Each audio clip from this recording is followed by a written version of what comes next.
नमस्कार दोस्तों, आप सभी का स्वागत है आप सभी के अपने प्यारे YouTube चैनल दृढ़ता पर। जी हाँ दोस्तों, जैसा कि आप सभी को पता है कि सुबह 10 बजते ही मैं कौशल गुप्ता हाजिर हो जाता हूं, क्योंकि यहाँ पर जरूरत होती है दिन की शुरुआत को अच्छे बनाने से। और अच्छा बनाने का तरीका क्या होता है कि हम कितने अच्छे हैं इसको पता करने के लिए। तो आप कितने अच्छे हैं अपनी तैयारी को लेकर के इसको जानने का सबसे अच्छा तरीका है इस प्रैक्टिस क्लास के जरिए।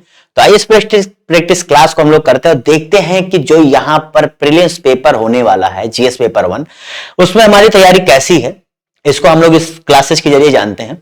बाकी इसके संबंध में आप लोग के लिए मैं एक वीडियो भी लेकर के आया हूं, जिसे मैंने बताने का प्रयास किया है कि आपको इन आखिरी समय में किन सब्जेक्ट्स पर एक स्पेशली जो है ध्यान देने की जरूरत है, जिससे आप लोगों का जो है अच्छे से तैयारी बना रहे। और होता नहीं है कि पढ़ते बहुत लोग हैं, मैंने बार बार कहा पढ़ते बहुत लोग हैं, किताबें सभी के पास होती हैं और कुछ ऐसा नहीं होता है जो कोई टीचर बहुत अलग पढ़ा देता है। मैंने सारी बातें आपको बताई हुई हैं, क्योंकि हवा में बातें नहीं, लेकिन सही तरीका सही स्ट्रेटजी क्या होती है वही आपको दूसरों से आगे पीछे बनाता है। तो चलिए इसी के साथ आज की क्लास को यहां पर शुरू करते हैं और देखते हैं क्या है आज की क्लास में। ठीक है, चलिए यहां पर शुरू करते हैं। ठीक है, चलिए पहला प्रश्न है, भूकंपीय आधार पर पृथ्वी की आंतरिक संरचना को विभक्त किया गया है। चलिए मुझे बताइए, यहां पर अगर भूकंपीय आधार पर देखेंगे, जो भूकंप आता है आप जानते हैं, तो यहां पर से उसके हिसाब से पूछ रहा है कि आंतरिक संरचना को विभक्त किया गया है। दरअसल आप जिसे आप अगर चलिए प्रश्न का जवाब हो जाए फिर मैं आपको इसके बारे में बताता हूं। तो यहां पर देखिए इसका सही जवाब क्या है, बी। आप समझिए सियाल सीमा निफे ये जो है ये आपके पृथ्वी का है, लेकिन अगर आप भूकंपीय तरंगों के आधार पर देखेंगे तो इनका ये होता है लिथोस्फीयर, पायरोस्फीयर और बायोस्फीयर। आप देखते हैं आपका पृथ्वी होता है, इसमें 3 लेयर में जो है जो ये आप ये देख रहे हो ना, सियाल सीमा निफे, इन दोनों के बीच में आपका एक होता है, फिर इन दोनों के बीच में होता है और ये फिर इन दोनों के बीच में होता है। ठीक है, तो ये इस आधार पर इसका वर्गीकरण किया गया है। चलिए अगले प्रश्न की तरफ बढ़ते हैं। क्लियर पढ़े होगे यार, ये सब चीजें तो अच्छे से पढ़े होगे। यहां पर है साफ मेघा रहित रातों की तुलना से मेघाच्छन्न रातें अपेक्षाकृत गर्म होती हैं। गर्म होती है क्योंकि भैया बादल क्या बताए, इसका सही जवाब क्या होगा?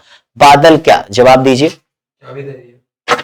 बादल बताइए क्या होगा? उष्मा बनाते हैं, इसे पृथ्वी की ओर विकसित करते हैं, पृथ्वी छोड़ी गई उष्मा को परावर्तित करते हैं, ठंडी लहरों को आसमान से पृथ्वी तक उतरने से रोकते हैं, वायुमंडल से उष्मा का अवशोषण करते हैं, इसे पृथ्वी की ओर भेजते हैं। तो भैया क्यों होता है? जितने लोगों ने यहां पर इसका सही जवाब क्या दिया है, बी। पृथ्वी से छोड़ी गई उष्मा को परावर्तित करते हैं। जी भैया, रिफ्लेक्ट कर देते हैं, आने मतलब क्या होता है, लौट जाता है, इसलिए क्या होता है, गर्मी होती है। आसान सा प्रश्न था, लेकिन देखो फिर कह रहा हूं सही तरीके से पढ़ो, बहुत मजेदार क्लास है, लाइक जरूर कर देना। ठीक है, और अभी तक फिर बता रहा हूं सब्सक्राइब नहीं किया ना माय डियर, तो देखो अपना घाटा कराओगे आप। मैं क्यों ये शब्द कहता हूं? क्योंकि मैं क्लासेस जो लाता हूं ना वो आपके प्रीवियस ईयर क्वेश्चन पेपर को ध्यान में रखकर लाता हूं। आप क्वेश्चंस देखिएगा, प्रीवियस ईयर पेपर उठा लीजिए, 5-10 पीसीएस तक का पेपर उठा लो यार। इस लेवल का पढ़ा रहा हूं कि आयोग जैसे प्रश्न पूछ रहा है 3-4 सालों में विभिन्न पेपर में, उस आधार में पढ़ा रहा हूं। ये नहीं है केवल एक ही बेसिस पे, क्योंकि आखिर में आयोग है, वो किसी भी क्वेश्चन को किसी भी पूछ ले, उसे तो आप टोक नहीं सकते। तो इसलिए इन सब बातों को ध्यान में रखकर वो क्लास लेता हूं। ठीक है, चलो यहां पर सूची 2 है, घास का मैदान क्षेत्र। चले ऐसे ही प्रश्न आते हैं, ऐसे ही पेपर में आपको प्रश्न मिलेंगे। अब ये नहीं कहूंगा यही डिट्टो होगा, मतलब इसी लेवल होगा, इसी तरह का होगा। ठीक है, तो चले यहां पर इसका सही जवाब क्या होगा दोस्तों? जितने लोगों ने यहां पर इसका सही, देखिए प्रेरी आपको पता है किसका है, उत्तरी अमेरिका का। ठीक है, पंपाज आपका क्या है, अर्जेंटीना। जी भैया अर्जेंटीना।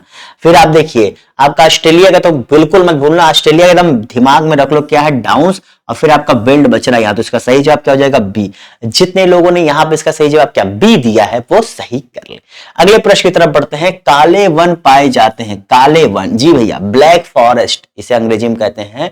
तो जितने लोगों ने इसका सही जवाब क्या दिया है, जर्मनी में। जी भैया जर्मनी का जो दक्षिणी उसका है, देखिए वैसे देखा जाए यूरोप कंट्रीज तो बहुत बड़े हैं नहीं कि हम दक्षिणी करें, लेकिन ठीक है जितने में है उस आधार पर उसके दक्षिणी क्षेत्र में जाएंगे तो आपको ब्लैक फॉरेस्ट देखने को मिलेगा। ठीक है, बाकी ये यूरोप के कुछ कंट्रीज ऐसे हैं जहां के आपको थोड़े से ज्योग्राफिकल चीजों को पता होना चाहिए, क्योंकि यहां पर खनन क्षेत्रों से प्रश्न आ जाते हैं। यहां पर इनके क्या नाम है, जो पहाड़ पठार वाली एरिया, इससे तो इन सब चीजों को वर्ल्ड ज्योग्राफी से कम 6-7 प्रश्न तक पूछ लेता है पेपर में।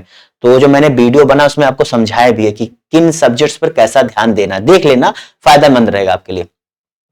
अफ्रीका के जायरे बेसिन की कौन सी जनजाति अपना घर पेड़ों के ऊपर बनाती है, बताइए। अफ्रीका के जायरे बेसिन की कौन सी जनजाति अपना घर पेड़ों के ऊपर बनाती है? तो ये प्रश्न भी अक्सर जो है इंपॉर्टेंट होता है, पता होना चाहिए। तो जितने लोगों ने इसे क्या जवाब दिया है, पिग्मी, जी भैया पिग्मी जवाब दिया वो सही है। देखिए इन पिग्मी को क्या है, मोंगुलस भी कहते हैं, क्या मोंगुलस भी कहा जाता है। ठीक है, चलिए अगले प्रश्न की तरफ बढ़ते हैं। उत्तर प्रदेश में नवाबगंज पश्चिम बिहार स्थित है। नवाबगंज पश्चिम बिहार रायबरेली, उन्नाव जिले में, गोंडा जिले में, या फिर जो है आपका क्या है गाजियाबाद जिले में। तो बिना रुके बिना थके जितने लोगों ने इसका सही जवाब क्या दिया है, उन्नाव जिले में, वो सही के लिए। अच्छा इसका नाम भी बदला है, क्या नाम हुआ है अब भैया, इसका नाम हो गया है शहीद चंद्रशेखर आजाद पक्षी अभ्यारण्य। क्या शहीद चंद्रशेखर आजाद पक्षी अभ्यारण्य। अगला प्रश्न यहां पर कौन सा सही सुमेलित नहीं है, तो चलिए भैया बताइए यहां पर क्या है, फोसिल, ग्रेट हिमालयन, इंद्रावती या फिर हेमिस। इसका सही जवाब क्या होगा, फोसिल, उसके बाद क्या है ग्रेट हिमालयन, इंद्रावती, ये राष्ट्रीय उद्यान है, नेशनल पार्क। इन नेशनल पार्क के बताओ कौन सा यहां पर सही सुमेलित नहीं है। तो जितने लोगों ने यहां पर इसका सही जवाब क्या दिया है, जी भैया देखिए ये जो फोसिल है, हेमिस है ना, ये हेमिस आपका जो है स्थित है कहां पर, लद्दाख में भैया। ठीक है, लद्दाख में ये स्थित है। तो इसलिए इसका सही जवाब क्या हो जाएगा, डी, क्योंकि यहां पूछा जो गलत है वही सही, इसका सही जवाब हो जाएगा डी। ठीक है, बाकी Indravati Chhattisgarh, great Himalayan Himachal Pradesh, fossil Madhya Pradesh, सही है। अगला प्रश्न है, किस तिथि को राष्ट्रीय ऊर्जा संरक्षण दिवस के रूप में मनाया जाता है। मैं आपको हर क्लास में ये चीज अक्सर बताता रहता हूं कि माय डियर आपका जो है, ये क्या लगा, आपके जो क्लास होते हैं इन क्लासेस में आपको बताया जाता है कि दिवस पर कम से कम 1 से 2 प्रश्न आ जाता है, चाहे वो दिवस डायरेक्ट पूछ ले, चाहे वो दिवस के साथ उसकी थीम पूछ ले। ठीक है, ये जैसे आप देख रहे हो ऐसे दिवस से प्रश्न आ जाए, इसकी थीम क्या थी ऐसे, तो 1 से 2 प्रश्न हर साल फिक्स रहता है यहां से। ठीक है, चलो तो जितने इसको मैं आखिरी समय आपको करंट अफेयर्स में ये चीजें करवाऊंगा, आप देखे रहना। तो जितने लोगों ने संरक्षण दिवस के रूप में मनाया जाता है, इसका सही जवाब क्या है, क्योंकि देखो इसे अभी बहुत आप लोग पढ़ लियो सही, आखिरी समय में से जितने अच्छे से हम लोग रिवीजन कर लेंगे उतना अच्छा होगा। देखा 14 दिसंबर जवाब दिया है, वो सही कर ले, ऊर्जा संरक्षण दिवस। लक्षद्वीप के किस द्वीप समूह में पक्षी अभ्यारण्य, थोड़ा चलिए स्पीड बढ़ाते हैं। तो जितने लोगों ने यहां पर क्या पिट्टी द्वीप जवाब दिया है, क्या भैया पिट्टी द्वीप जवाब दिया है, वो सही कर ले। ठीक है, अगले प्रश्न की तरफ बढ़ते हैं। अगला प्रश्न है यहां पर, भारत का मैदानी भाग लगभग है, बहुत इंपॉर्टेंट प्रश्न है।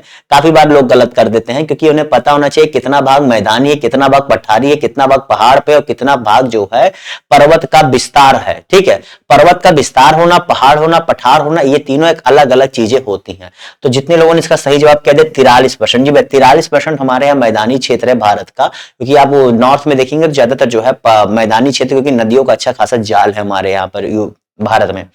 बाकी पठारी आपको फिर नीचे जाएंगे सब आप जो है करीब 11% ऐसे एरिया है जहां पर पर्वत का विस्तार पाया जाता है। ठीक है, 27% पर आपके क्या पठार है और वहीं 18% पर आपके पहाड़ी क्षेत्र मिलते हैं।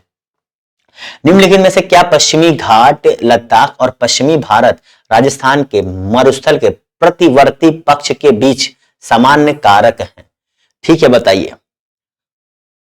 मतलब पश्चिमी घाट लद्दाख और पश्चिमी भारत के प्रतिवर्ती पक्ष के इन क्षेत्रों में पर्याप्त वन आवरण है, इन क्षेत्रों में साल भर वर्षा होती है, सूखाग्रस्त क्षेत्र है, इन क्षेत्रों को हर साल बाढ़ का सामना करना पड़ता है। इससे आसान प्रश्न कुछ हो सकता है, बता इसका सही जवाब क्या होगा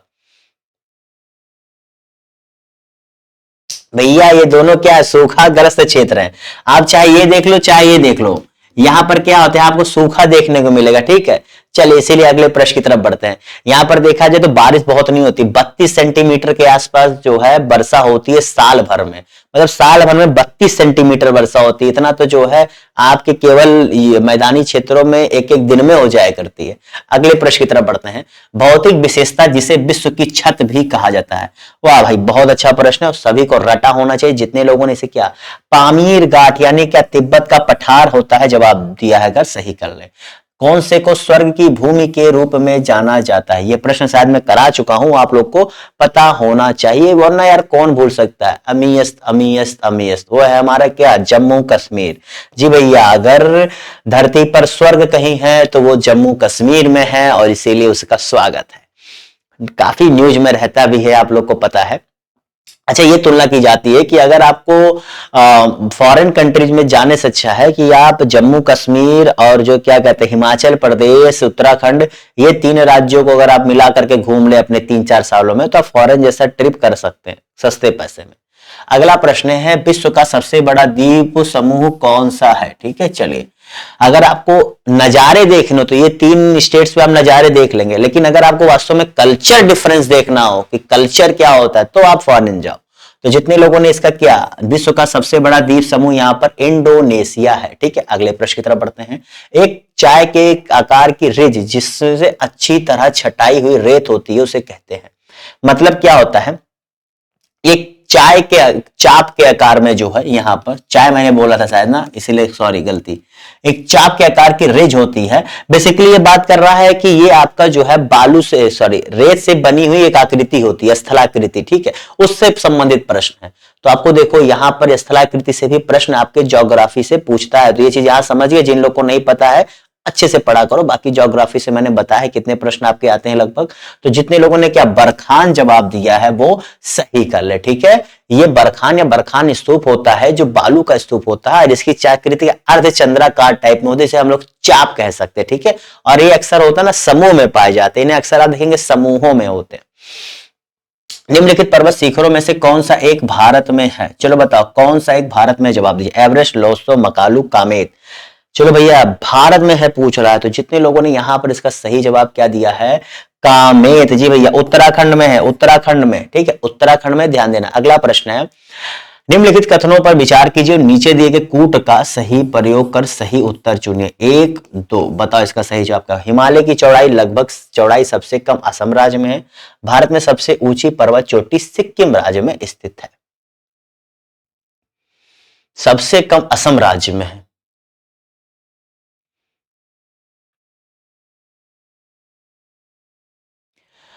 तो देखो, अगर आप हिमालय को देखेंगे ना डियर, तो हिमालय के बारे में आप जान लीजिए कि जैसे जैसे आप पश्चिम से, मतलब ये आप पश्चिम से पूरब की तरफ, यानी क्या, आप जैसे जैसे हिमालय देखेंगे पश्चिम से पूरब की तरफ बढ़ता जाता है, इसकी चौड़ाई घटती जाती है। जी हाँ दोस्तों, इसकी चौड़ाई में कमी होती जाती है।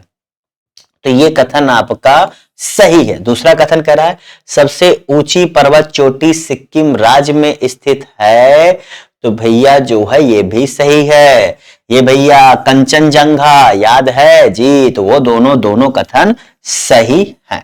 अगले प्रश्न की तरफ बढ़ते हैं, समझ गए। अगला प्रश्न है, पश्चिमी घाट पर एक हिल स्टेशन है, यानी कि वेस्टर्न घाट की बात कर रहा है, वहां पर एक हिल स्टेशन है, बताओ उसका नाम क्या है? तो जितने लोगों ने इसका सही जवाब क्या दिया है, सी, माथेरान। जी भैया, माथेरान करीब 800 मीटर, ज्यादा ऊंचा नहीं, 800 मीटर के आसपास इसकी ऊंचाई है और बहुत छोटा सा है, लेकिन व्यू बहुत लाजवाब है। ठीक है, अभी तो मैं गया नहीं हूं, बाकी जो पढ़ता हूं सुनता हूं वही बताता हूं। राजस्थान का पश्चिमी भाग एक मरुस्थल है, क्योंकि, चलो अभी हम लोगों ने इससे संबंधित प्रश्न देखा, ऑप्शन देखिए, शायद आपको आसानी से जवाब भी मिल जाए। बताओ, आसानी से जवाब मिल जाएगा यार, कुछ है ही नहीं इस प्रश्न में।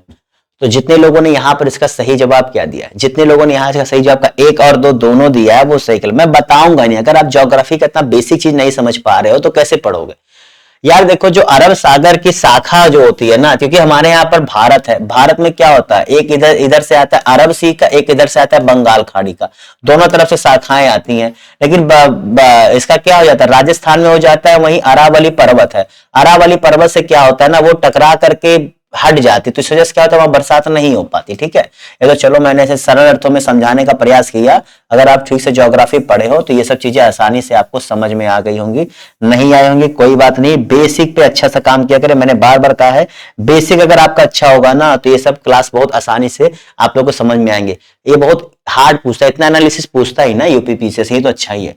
भारतीय क्षेत्र में 2 ज्वालामुखी द्वीप कौन से हैं? चलिए, ये तो पता होना चाहिए, भारत विशेष है। तो जितने लोगों ने यहां पे इसका सही जवाब क्या दिया है,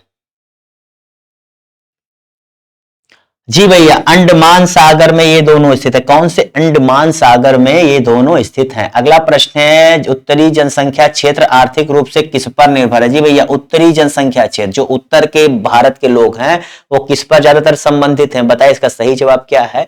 तो जितने लोगों ने इसका सही जवाब क्या है, पर्यटन। जी भैया, अगर आप उत्तर जाएंगे, जम्मू कश्मीर, हिमाचल, उत्तराखंड, यहां सब आप देखेंगे तो जो है क्या है, पहाड़ी एरिया ज्यादा है, तो इसलिए यहां पर पर्यटन से संबंधित लोग ज्यादा हैं।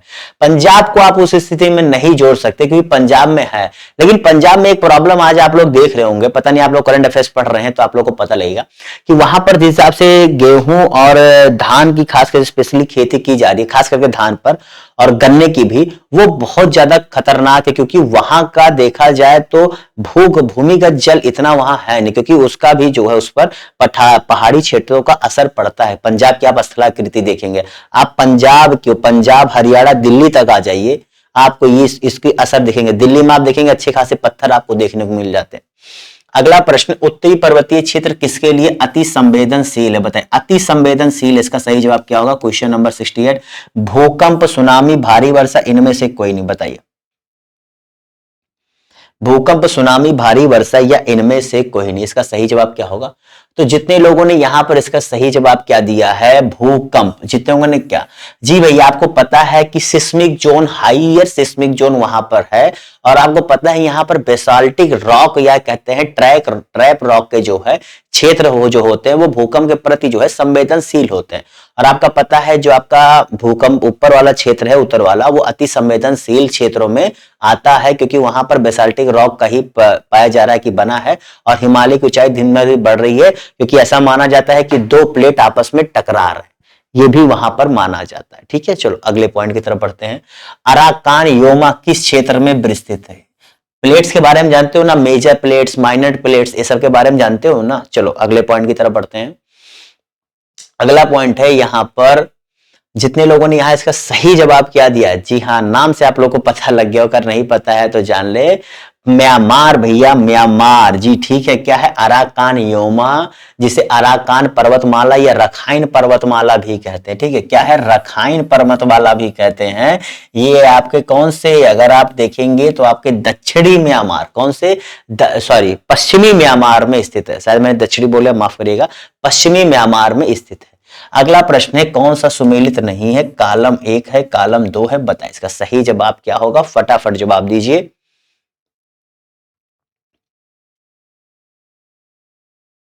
तो जितने लोगों ने यहां पहला बंदरगाह, सबसे बड़ा बंदरगाह, लैगून के प्रवेश द्वार पर स्थित एक बंदरगाह, एक अंतरदेशीय नदी बंदरगाह, तो कौन सा सही नहीं है भैया? तो जितने लोगों ने यहां पर इसका सही जवाब क्या दिया है, वेरी गुड, क्या है भैया, लैगून के स्थित एक बंदरगाह क्या है, कोच्चि, कोच्चि, कोच्चि, कोचीन बंदरगाह, ये होगा। यहां पर तूतीकोरिन नहीं, कोच्चि या कोचीन होगा। ठीक है, कोचीन भी आप कह दीजिए या कोच्चि, बाकी सही है। बाकी यहां पर देखो क्या, पहला बंदरगाह कांडला, सबसे बड़ा बंदरगाह मुंबई, और क्या, एक अंतरदेशीय नदी बंदरगाह। ठीक है, अंतरदेशीय नदी बंदरगाह मतलब जो देश के ही अंदर आपके क्या है, नदियों से बना हुआ बंदरगाह है, जैसे आप गंगा नदी से जो बना हुआ है। ठीक है, चलो अगले पॉइंट की तरफ बढ़ते हैं। कर्क रेखा निम्नलिखित में से किन राज्यों से होकर गुजरती है? ये प्रश्न तो रटा होना चाहिए, और ये आपके भूगोल से संबंधित प्रश्न है, मैंने बताया था उस वीडियो में, वही चीज आपको यहां पर देखने को मिल रही है। तो कुल 8 राज्यों से जाती है, तो इस प्रकार इसका सही जवाब क्या है, यहां पर से 1, 3 और 4, जितने क्या 1, 3 और 4 जवाब दिया है वो सही कर ले। ठीक है, इसके बाद आओ, मिजोरम भी है, त्रिपुरा भी है। ठीक है, मिजोरम, त्रिपुरा, पश्चिम बंगाल, यहां पर नहीं दिया, ये 3 राज्य और भी हैं। बाकी एक गुजरात दिया है कि नहीं, गुजरात दिया, उत्तर प्रदेश, झारखंड, छत्तीसगढ़ दिया है, मध्य प्रदेश भी होता है। ठीक है, चलो अगले पॉइंट की तरफ बढ़ते हैं। भारत का अपने पड़ोसी देश के बीच सीमा विस्तार का आरोही क्रम है ये प्रश्न तो बहुत, मैं देखा कई बार ऐसे प्रश्न, अब यूपीपीसी से थोड़े से ऐसे प्रश्न शायद बचता है, लेकिन वनडे एग्जाम्स में, अदर वनडे एग्जाम्स में इंपॉर्टेंट है। चलो बताओ, लेकिन ऐसा नहीं कि नहीं पूछ सकता, पूछ सकता है, क्योंकि वो ऐसे प्रश्नों से खेलता रहा है ना, इसीलिए, क्योंकि भरोसा नहीं, भैया कहते चलो पूछ लेते यार, थोड़ा छोड़े थे क्या हुआ। तो जितने लोगों ने यहां सही जवाब क्या, आरोही क्रम, यानी क्या, घटने से बढ़ने क्रम में तो सबसे कम नेपाल से बनाता है, फिर पाकिस्तान से, फिर चीन से, फिर आपके बांग्लादेश से। ठीक है, तो सबसे ज्यादा सीमा बांग्लादेश से, फिर चीन, फिर पाकिस्तान। अगले पॉइंट की तरफ बढ़ते हैं। नीचे दो कथन दिए गए हैं, कारण और बताओ। देखो, बांग्लादेश से ज्यादा बनने का रीजन पता है क्या है? दरअसल हम लोग ये मानते हैं कि जो इसका क्या नाम है, जो पीओके लिया हो उसे हम लोग अपना ही हिस्सा तो मानते हैं, इसलिए हम लोग उसे उस हिसाब से नहीं काउंट करते। हम लोग उसे पीओके को अपना मानते हुए उसके बाद जो सीमा बनती है उस आधार पर मानते हैं। आप कहीं कहीं पढ़ेंगे कि अफगानिस्तान भी भारत की सीमा से लगता है, आप ऐसा पढ़ेंगे तो क्या कर सकते हैं। ठीक है, तो जो किताबों में है, जो भाई हमारा अधिकार है, उसे हम लोग अपने अधिकार के अंतर्गत पढ़ते हैं। हिमालय से निकलने वाली नदियों के बारे में पूछ रहा है, उद्गम हिमालय नदियों से होता है। तो जितने लोगों ने यहां पर ये जवाब दिया सही के लिए, इसमें मुझे क्या बताने की जरूरत है यार, इतना नदियों के बारे में पढ़ोगे क्या बताऊं मैं। अगला प्रश्न है यहाँ पर, कुमाऊं हिमालय निम्नलिखित में से किन नदियों के बीच स्थित है? कुमाऊं हिमालय निम्नलिखित में से किन नदियों के बीच स्थित है? बता, इसका सही जवाब क्या होगा? 10 मिनट तुम्हारे बता, इसका सही जवाब क्या होगा? काली और तीस्ता, सिंधु और सतलज।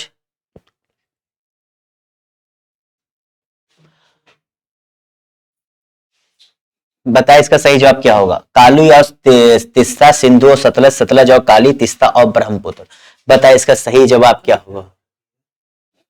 इसका सही जवाब क्या होगा? कंफ्यूजन ही कंफ्यूजन है, कंफ्यूज जाते हैं। चलिए, तो जितने लोगों ने यहाँ पे इसका सही जवाब क्या दिया, सतलज और काली, सतलज और काली जितने लोगों ने जवाब दिया है वो सही कर ले। ठीक है, 320 किलोमीटर लगभग जो है हिमालय श्रृंखला इन दोनों के बीच में पाई जाती है। आप भी सोचोगे सर बीच में क्या ऐसे हाथ हिला रहा, कोई कुछ पूछ रहा था। चलिए अगले पॉइंट की तरफ बढ़ते हैं। निम्नलिखित में से कौन सी सबसे नवीन पर्वत श्रेणी है? कौन गलत करेगा? कौन गलत करेगा मुझे बताओ, इन चारों में बताओ सबसे नवीन कौन सी है? गलत करोगे? नहीं करना है। क्या है? शिवालिक। जितने लोगों ने क्या यहाँ पर सबसे नवीन पर्वत श्रेणी में शिवालिक जवाब दिया है वो सही कर ले। ठीक है, बाकी आपको पता अरावली, अन्नामलाई, बिंद, ये सब बहुत पुराने हैं, खास करके सब दक्षिणी भारत से लगते हुए एरिया है। अगला पॉइंट है, अच्छा आपको पता है ना कि ऐसा माना जाता है कि जो नॉर्थ इंडिया है ये यूरेशिया प्लेट का हिस्सा था और नीचे से आकर के ये जो है भारत का जुड़ा, जो भारत का क्या करते हैं क्या कहते हैं उसे, पठारी जो नीचे का दक्षिण भारत है ये आके जुड़ा है।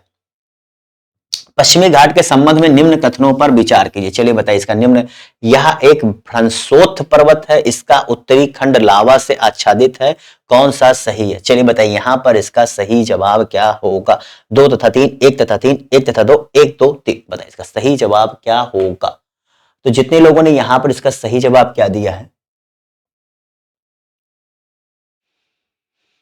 यहां 3 कैसे आ गया? यहां 3 तो दिया ही नहीं है। इसका सही जवाब सी होगा क्योंकि दोनों कथन सही है, और इसका डी भी मान लो क्योंकि 3 नहीं दिया है तो ठीक है। चलो तीसरा तो नहीं पता, लेकिन ये दोनों कथन सही है, भ्रंशोत्थ पर्वत है या इसका उत्तरी खंड लावा से आच्छादित है। ठीक है, अभी मैं वही चीज बता रहा था, अभी मैंने वही जिक्र किया, देखिए आ गया। ठीक है, चलिए अगले प्रश्न की तरफ बढ़ते हैं। एवरेस्ट पर चढ़ने वाली दूसरी भारतीय महिला है, पहला नहीं दूसरा पूछ रहा है, यहां पर प्रश्न में थोड़ा सा चेंज है।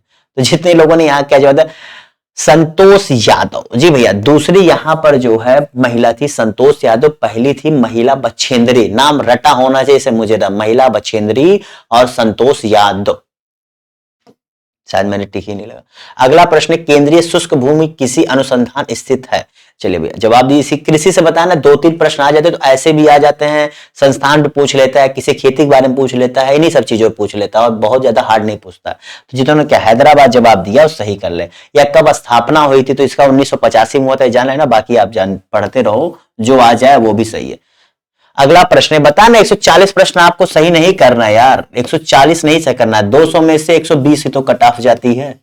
कितना? 120 ही तो कट ऑफ जाती है, क्यों इतना दिमाग लगाते हो? अगर कुछ छूट रहा है तो छोड़ दो, जो तैयार है उस पर फोकस करो और अच्छे से तैयार करो, ये सही स्ट्रेटजी होती है। तो जितने ने क्या यहाँ पर केवरडे जवाब दिया वो सही कर ले। केवरडे की राजधानी क्या? प्राइया है। अब देखो वर्ल्ड ज्योग्राफी संबंधित प्रश्न, क्या वर्ल्ड ज्योग्राफी संबंधित प्रश्न है। अगला प्रश्न है, निम्नलिखित देशों में से कौन अफ्रीका के पश्चिमी तट पर स्थित नहीं है? मैं आपको शायद शुरू से बता रहा हूं कि 140 नहीं करना है, नहीं करना है, नहीं करना है। मैं लेकिन ये भी कह रहा हूं कि इसका मतलब ये नहीं है कि सो जाओ पढ़ो मत, कुछ टॉपिक जो आपको अच्छे से तैयार, उस पर और अच्छे से फोकस करो कि उनसे गलत बिल्कुल ना बिल्कुल ना बिल्कुल ना होने पर। तो जितने लोगों ने यहाँ पे इसका सही जवाब किया, बोत्सवाना जवाब दिया है, वो सही गलत, ठीक है। बोत्सवाना के अफ्रीका देश का एक स्थला और मतलब चारों तरफ किसी अन्य देशों से घिरा, उसकी सीमा नहीं लगती, ठीक है। चलिए अगले प्रश्न की तरफ बढ़ते हैं। निम्नलिखित घटनाओं पर विचार कीजिए और उन्हें कालक्रमानुसार व्यवस्थित कीजिए। नाबार्ड की स्थापना, सहायता स्वयं समूह का बैंक लिंकेज कार्यक्रम, किसान क्रेडिट कार्ड योजना, क्षेत्रीय ग्रामीण बैंक की स्थापना। अब आप इसे चाहे इकोनॉमिक्स से जोड़ लीजिए, चाहे करंट अफेयर से जोड़ लीजिए, चाहे आप इसको विविध से जोड़ लीजिए, ये आपके ऊपर डिपेंड करता है। तो यहां पर जितने लोगों ने ऐसे इसको सही से देखा जाए तो ये इकोनॉमिक्स के अंतर्गत आता है, ठीक है, जो स्टैटिक इकोनॉमिक है। तो जितने लोगों ने इसका सही जवाब क्या दिया है, और अगर देखा जाए, मैंने आपको बताया ना कि कृषि संबंधित प्रश्न पूछता है, तो कृषि संबंधित प्रश्न में ये आप देखिए ज्यादा चीजें कृषि संबंधित है, मतलब जो भी बनाए गए हैं। इसका सही जवाब है 4 1 2 3। क्या है भैया? 4 1 2 3 इसका सही जवाब है। सबसे पहले आपकी जो है यहाँ पर अगर स्थापना हुई थी तो क्षेत्रीय बैंक की स्थापना हुई थी, उसके बाद फिर जाकर के आपका भैया क्या नाबार्ड की स्थापना की गई थी, फिर आपका क्या कृषि क्रेडिट किसान क्रेडिट कार्ड योजना। किसान क्रेडिट कार्ड योजना तो आपके 1998 में हुआ था, इससे पहले 1992 में ये हुआ था, ठीक है। 1992 98, फिर आपका ये जो है 1975 76 में आपका हुआ था ये क्षेत्रीय ग्रामीण बैंक की स्थापना। और नाबार्ड तो भूलना नहीं चाहिए भैया, नाबार्ड तो 81 82 भूलना नहीं, इसे काफी बार पूछा गया।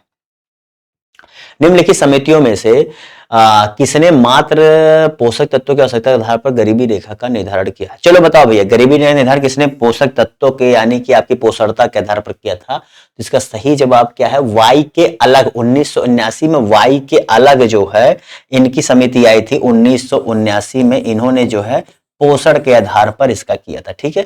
अगले पॉइंट की तरफ बढ़ते हैं। किसके द्वारा मानव विकास सूचकांक सर्वप्रथम विकसित किया गया? तो किसने भैया ये जो है सर्वप्रथम विकसित किया था? इसका सही जवाब क्या है? यूएनडीपी ने 1990। क्या है? 1990। चलो अगले प्रश्न की तरफ बढ़ते हैं।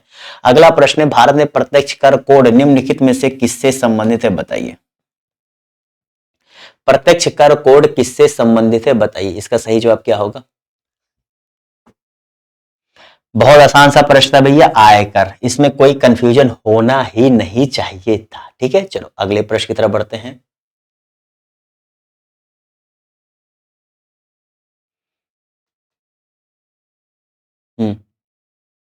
चलो, पंचवर्षीय योजनाओं में किसका मुख्य ध्येय संपोषणीय वृद्धि था? क्या संपोषणीय वृद्धि था?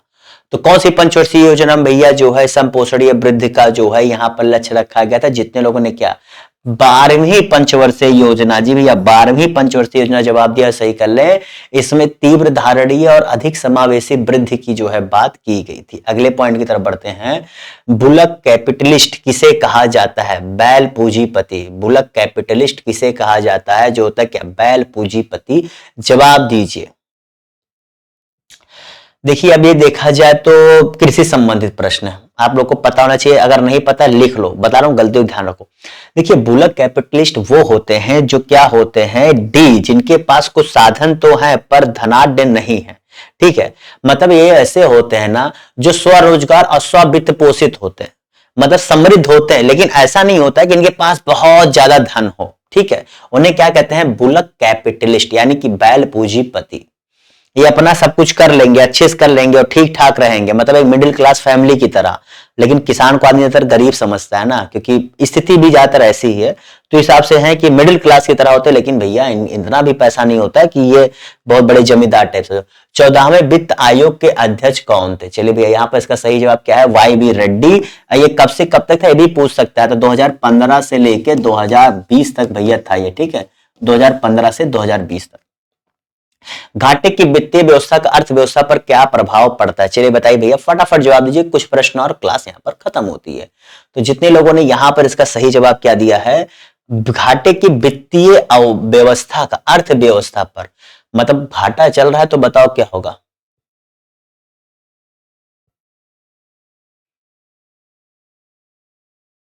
जी भैया क्या होता है? मुद्रा आपूर्ति में वृद्धि। जी भैया मुद्रा आपूर्ति में बढ़ोतरी। अब देखिए क्या समझिएगा, मान लीजिए अर्थ मतलब घाटे को पूरा करने के लिए आप क्या करोगे? घाटे को पूरा करने के लिए आप धन का सृजन करोगे, इससे क्या होगा, जो राजस्व पर आप व्यय है उसके अधिकता कारण ये होता है कि आप राजस्व पर ज्यादा करो, आप पैसा कम कमा रहे हो, व्यय ज्यादा करो, तभी आपका घाटा हो रहा है। तो इसके लिए क्या करोगे, आप पैसा लेकर आओगे, पैसा कैसे, बॉन्ड की बिक्री करोगे या फिर नया मुद्रा छापोगे। तो इससे क्या होगा, आप जनता से उधार लोगे, क्योंकि आप उनको बॉन्ड बेचोगे, पैसा दोगे, बॉन्ड बेचोगे तो उनसे आप पैसा ले रहे हो ना, उधारी तो जैसे आप बेच के बाद में उन्हें और अतिरिक्त देते हो, उधारी टाइप में बस आप सुरक्षित दे देते हो कि हम लीगली ले रहे हैं, आप दिक्कत ना लो, आपका पैसा मिलेगा, ठीक है। तो आप वही क्या, उन्हीं चीजों को कवर किया जाता है। तो मुद्रा आपूर्ति में बढ़ोतरी। निम्न में से लघु उद्योगों की क्या समस्या बताएं, लघु उद्योगों की क्या समस्या है, जवाब दीजिए। तो जितने लोगों ने यहां पर इसका सही जवाब क्या दिया है, डी दिया है, क्या डी, जी भैया डी दिया, वो सही कर ले। चलिए भैया आज का आखिरी प्रश्न, बंद अर्थव्यवस्था से आप क्या समझते हैं, ये है आपका आज का आखिरी प्रश्न। बताइए, आयात बंद, निर्यात बंद, आयात निर्यात बंद, नियंत्रित पूंजी। इस आखिरी प्रश्न का जवाब दीजिए और इसी के साथ इस क्लास को समाप्त किया जाए। बताइए इसे क्या कहते हैं। तो जितने लोगों ने इसका सही जवाब क्या दिया है, सी, आयात निर्यात बंद, बंद बंद बंद। जी भैया, इसी के साथ होती है आपकी क्लास यहां पर बंद, ठीक है। उसे बंद अर्थव्यवस्था कैसे, भारत की क्लोज्ड इकोनॉमी थी। 1991 से पहले जो भारत की इकोनॉमी थी वो क्लोज्ड इकोनॉमी थी, बंद अर्थव्यवस्था थी, क्योंकि यहां पर जो है सभी को खुले तौर पर व्यापार करने, आयात निर्यात को लेकर के इतनी मतलब पूरी तरह से फुल्ली क्लोज नहीं थी, लेकिन गवर्नमेंट हैंडल ज्यादा थी, ठीक है। तो चलिए दोस्तों, इसी साथ हम विदा लेते हैं। बाकी वो जो आपके लिए मैंने एक स्ट्रेटजी वाली बताई है उसे ध्यान समझिएगा, बहुत 10 मिनट की बात है, 10 मिनट में अगर आप उसे सुन लेते हैं, समझ लेते हैं, उसे आत्मसात कर लेते हैं और इन 14 दिनों में आप उसी चीज पर फोकस कर लेते हैं, यकीन मानिए आप सही ट्रैक पर अगर हैं तो आप बिल्कुल सही ट्रैक पर ही बने रहेंगे और घर पर अधिकारी एक उनके बनकर आने वाला होगा। बस वो स्ट्रेटजी आपको समझने की जरूरत है। Bye bye, tata, see you.